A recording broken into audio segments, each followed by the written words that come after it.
السلام علیکم ورحمۃ اللہ وبرکاتہ۔ آج ہم العربیۃ للطالبین حصہ دوم کے الصحہ چیپٹر کی 11ویں مشق پڑھیں گے۔ یہ مشق بالکل آسان ہے، سوال بھی بنے ہوئے ہیں اور دو طریقوں کے اندر ان کے جواب بھی بنے ہوئے ہیں اور ان کے معنی کتاب کے اندر موجود ہیں، تو اس کے اندر کوئی مشکل بات نہیں ہے۔ جیسے ہم شروع کے اندر دیکھیں گے کہ یہاں پہ ماں بیکا ہے تو ڈیفینیٹلی وہاں پہ آگے ان دی آ جائے گا، یا آگے اگر ہم فعل کی صورت میں اس کو لے کے جاتے ہیں تو اشروع واحد متکلم کا صیغہ استعمال ہوگا، اور جہاں پر غائب کی ضمیر ہے تو وہاں پر ڈیفینیٹلی وہ غائب کی ضمیر استعمال ہوگی جملہ اسمیہ کی صورت میں، اور جملہ فعلیہ کی صورت میں وہ غائب کا ہی صیغہ استعمال کیا جائے گا۔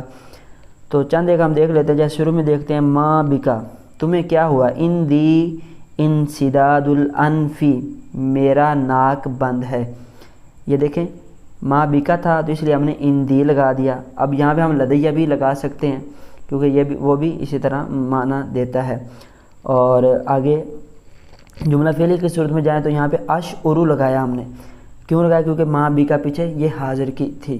اشعرو بالتہاب حلقن، میں گلے کی سوزش محسوس کرتا ہوں۔ اسی طرح ہم ایک غائب کی دیکھ لیتے ہیں، اینڈ پہ لکھا ہوا ہے ماں بہی حرارتہ منخفضۃ، اس کا درجہ حرارت، یہ ٹمپریچر جو جسم کا ٹمپریچر ہوتا ہے وہ تھوڑا ہے۔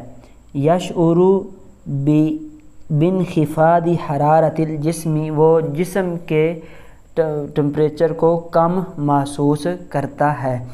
یہاں پر دیکھیں کہ حرارتہ، یہاں پہ ہم نے اس کے جو جملہ بنایا ہے وہ غائب کا ہی بنایا ہے کیونکہ پیچھے ماں بھی ہی تھا، اور آگے جو ہم نے فعل کی صورت کے اندر جملہ فعلیہ کی صورت میں یہ جو بنایا وہاں پہ ہم نے وہ فعل کا جو صیغہ استعمال کیا وہ بھی غائب کا تھا۔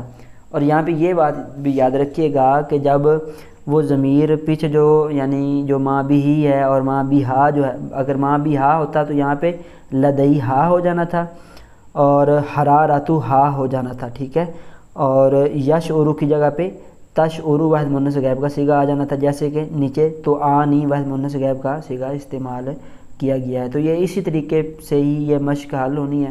امید ہے آپ کو سبق سمجھ آ گیا ہوگا۔ اگلے سبق میں پھر ملاقات ہوگی، تب تک کے لیے اللہ حافظ۔